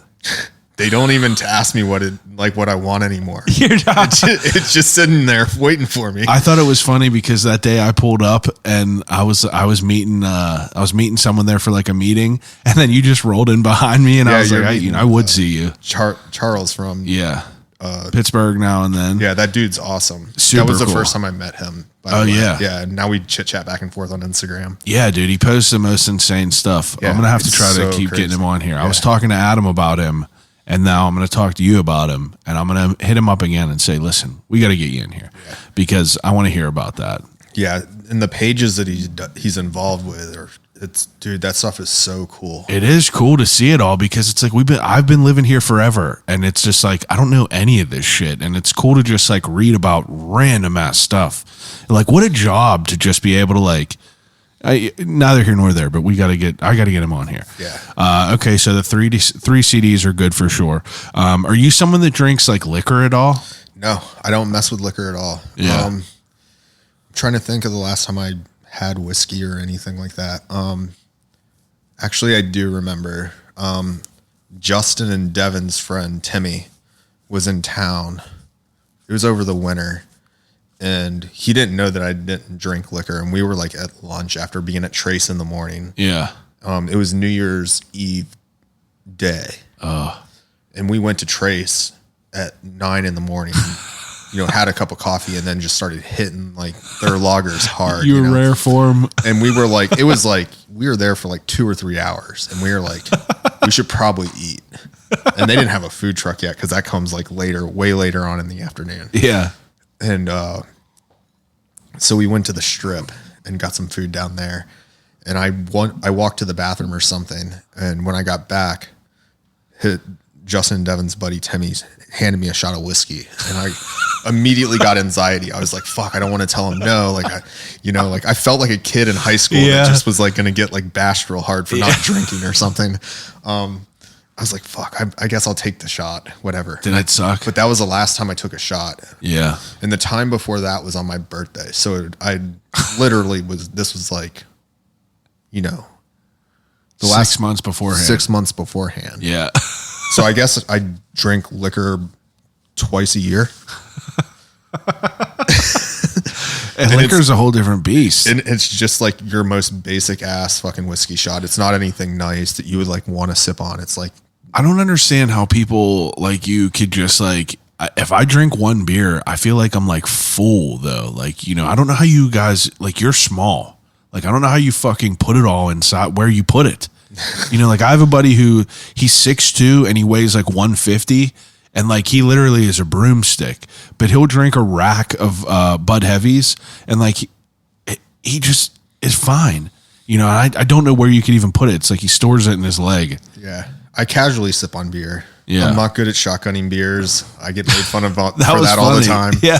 I don't chug them, like I'm just sitting here like, Yeah. you've already killed half of your beer since you cracked it. And I got like, I'm a fucking rager now. I got like, I'm blacking out tonight. I'm 3 sips in on mine. Well, I'm getting crazy tonight. Yeah. I'm making up for 30 years. I can tell, dude. Yeah. Okay. So, third to last question is the death row meal. Okay. So the death row meal is whenever, you're about to get put to death. You get one last meal. You get an appetizer, a main course, a dessert, and a beverage. I'm not huge on desserts, so I actually don't like sweets at all. None. None, really. Like if I'm You don't eat like a baked good or nothing. not really. Like Wow. randomly I'll have like an urge to have like a chocolate chip cookie or something. Yeah. And now that I work at Thick, those guys munch on like candy and shit from this convenience store all day long. And I've been like fucking around with those little like sour gummy worm things. Yeah. And they're pretty good, but I can only eat like one or two of them. Yeah. So I don't know about a dessert, but as far as like a meal goes, Yeah. Appetizer. mozzarella cheese sticks are a good appetizer. They are. I get them all the time still.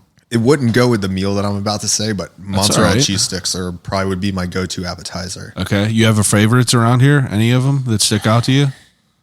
As long as it's a mozzarella cheese stick, Yeah. it's fine. I'll even eat a generic one that's Yeah. like, you know. I'll get the TGI Friday ones from All Giant day. Eagle, you know? Yeah, they're good. Yeah.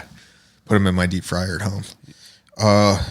As far as like a full-on blown meal, steak, lobster tail, and asparagus Oh, that's good. with maybe some potatoes too. Me and my wife just been talking about asparagus, and like I kind of have like, you know, my feelings of asparagus are kind of changing lately. It's like I like the taste of it, but I hate the second that like you smell your piss after. It's gross for sure to talk about, but it's almost not worth eating asparagus to me. You know, I'd rather eat like a Brussels sprout or something and not have to deal with that smell. I love asparagus. I don't care how bad my piss smells. It's so good. They're so good. It is good. Like char grilled stuff like that. Yeah, it's very, very good. Okay. Yeah, I mean, a dessert if you had to pick one. A chocolate chip cookie. Yeah, that's fair. That's Maybe a good one. vanilla ice cream with nothing on it. Like the most plain shit ever. I just don't. That sweets rot your teeth out. Sweets rot your teeth out. And I don't know. I'm like, You'd rather put your calories into a beer? oh yeah. Yeah. See, I've always been the exact opposite, where I would always rather eat my calories than drink them. And it's just, you know, it's interesting to like, because there are people that like, I have friends that don't want to eat and they just drink. And I mean, I guess it stretches it a little bit further, but okay. So second to last question is, if you're getting ready to go on a road trip and you go into a gas station and you get a snack, your last snack, what would it be? Sunflower seeds. Really? On a road trip, Yeah. sunflower seeds keep you awake if you're driving. You're just sitting there munching on them. I mean, yeah, but like that's like your preferred snack. Oh yeah. What kind? Just regular? Is it Davidson? Whatever. David's. Yeah. Yeah. Their Buffalo Ranch ones are really good, and Yeah. then just the regular basic salted ones. Yeah. And there's a salt pepper one they do too that's really good. Do you get sunflower seeds regularly? Yeah, probably once a week. Really? When I'm driving, when I do decide to drive, I eat mushrooms. I eat sunflower seeds. I do not eat mushrooms while I'm driving. I eat mushrooms right before I drive. Tomorrow, before you go to that thing, are you going to buy sunflower seeds? For sure. I don't know the last time I bought a pack of sunflower seeds. I'm going to have to. I do it all the time. Do you eat the shell? No. Do you actually break it open and eat the inside? Yeah. I used to just put them in my mouth, eat all the seasoning off of it, and just spit them out. Like not even crush them open. Yeah, I crush them open and then spit them into a cup normally. No big deal. Like a gentleman. Okay, last question. If you could have a conversation with anyone alive or dead, who would it be and why? And I'm doing the same one as before, Brett Kiesel. Was that it? Yeah. I'm working on getting him on here. That's why I'm growing my beard, so I could like kind of intimidate him a little bit. You're not going to intimidate him. I know. I know. I can't grow facial hair nearly as good as you, but you don't look like you have any beard compared to him. I know. It's weird how his beard grows because it looks like Viking. You know, he looks like a Viking. And like, I feel like I've been doing a lot of work on my beard, like to try looks to. good. I appreciate it. I'm happy with it where it is, but I've been growing it and I've been putting in a lot of work, and it still does not even come close to his. It's just like the genetics of his body. Yeah. Like his beard's ridiculous, but I think that I could really make it happen. You know, This is the first time I brought it up on here, but I've been really like, you know, trying to pull my strings of the people that I know, like Sally Wiggin. I think Sally and him are, you know, kind of close. Yeah, I think they are. So I'm going to probably pull that card and try to be like, Sally, hook me up with Brett. Yeah. Because I feel like me and Brett could talk. Yeah. I feel like it. He just seems like a cool dude. Cool. Yeah. Outdoorsman. Yeah. You know, just likes to help people out, and he's involved in the city, and, you know, definitely need So I think it would be cool to sit down and like hang out with him. pick his brain. For sure. Yeah. Are you, what do you think about, you know, last question, what do you think about the Steelers these next couple years? A lot of people say that these are about to be, you know, rebuilding years. a lot of people say that, I guess not really a lot of people, but the only form of reference that I read is Mark Madden's tweets. And, some people love him, some people hate him, but he said that it's about to be like a rebuilding year, I respect Mark's opinions on hockey. Yeah. I think he's using his platform for football, and he's saying stuff about football, especially the Steelers organization, to get more views. Yeah, to get a rise. And, people in media do that all the time. I'm not saying anything good or bad about him. I personally have a really good feeling about what the Steelers are doing. Yeah.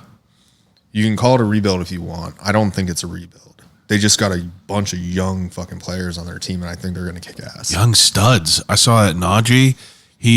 They said that he weighs more than the bus did. Did you see that meme? He's big. They said that, I think Jerome Bettis, whenever he was in the prime, they said he weighed like 243 and Najee weighs like 244. Yeah. Which is fucking insane to think about that. Because whenever I was a little kid, I used to think Jerome Bettis was like the size of a van. You know what I mean? I have a picture of Jerome and I, because I went on his TV show. What? He, at is it KDKA, what his show is on? The one that's over in Westview?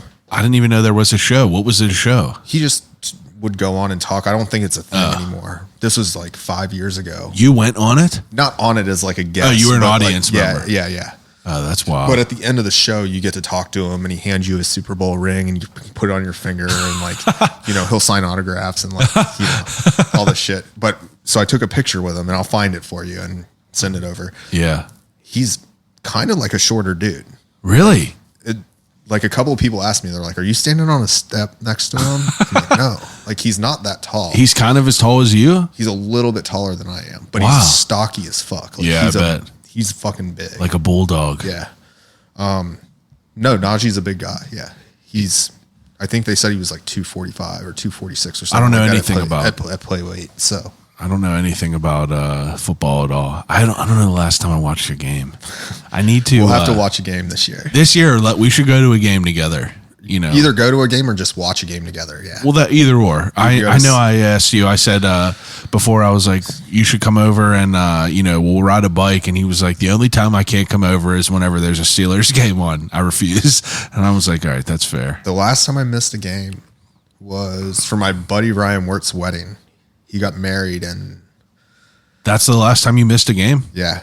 And it was like during Steelers season, during a Steelers game. You're pretty diehard. Yeah. Yeah. I mean, every morning you touch the emblem on your car, Yeah. I had a wonderful conversation with you. I think that the first one that we talked about in the point was fantastic, but I feel like, I was still kind of green whenever I was talking to you. And that was like, I don't know. Didn't know you then. It's not like I get on podcasts all the time. So I was kind of probably a little nervous. Yeah. And I don't know. Were you nervous now? No, we're chilling, drinking beers. Yeah. Yeah. I was going to say, this was like, I think the last time we were fully sober. Yeah. You were like, I was going to have a couple beers because I was kind of like nervous about it, but I don't know where, you just pulled up on it, but yeah, that was sick. So that was definitely a cool one. I'm going to have to listen to that again just to hear about what we talked about.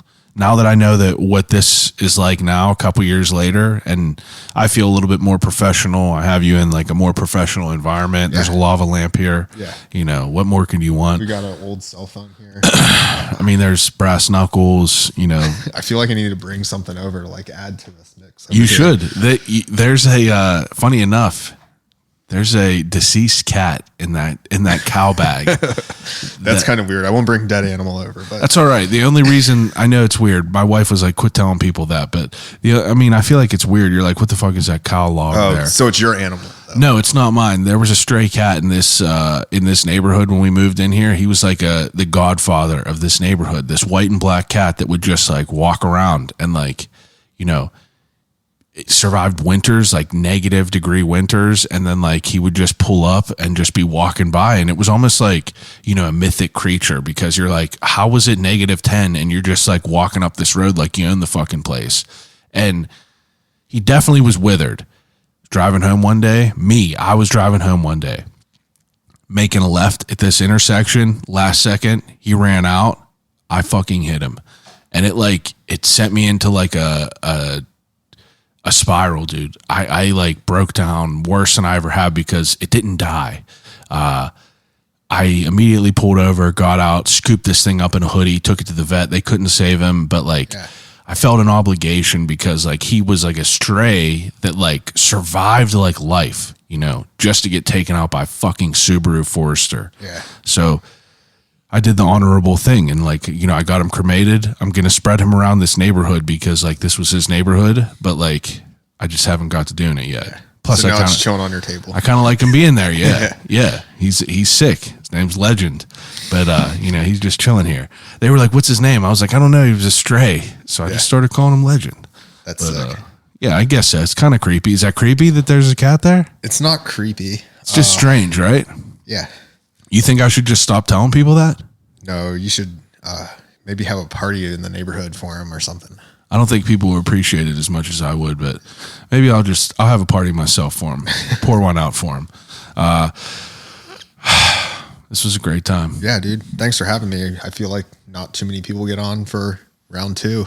Yeah. So this was good. Definitely stoked on it. So I appreciate it. The beer share, the wing share / Trace beer share. Yeah, that's on the 12th. And then the next beer share is going to be at Inner Groove in Allentown, not Verona. We're still finalizing everything as far as like date and time, but it's going to be in July. So that's the summer beer share. Okay. And now take a second and kind of promote, anything you want to promote, yourself, your bike page, your mechanical bike page. Just, I don't know, any of the social media as far as like my personal page or, Thick Bikes, Allegheny City, the Brewers Guild, Bike Pittsburgh. That's pretty much it. Whole 9 yards. Yeah. Everyone else that's listening, all the links are on my personal Instagram. So yeah, scroll up and like I'll have a couple links below in the description. You can just click on it and kind of follow the Half-Ass Beer Share page, follow the Pittsburgh Brewers Guild page, and kind of keep tabs on what's going on in this world. But I appreciate everyone listening as usual, each and every week. Got good people doing good things in the city and learning a little bit more about them. But thanks for listening. Call you right back.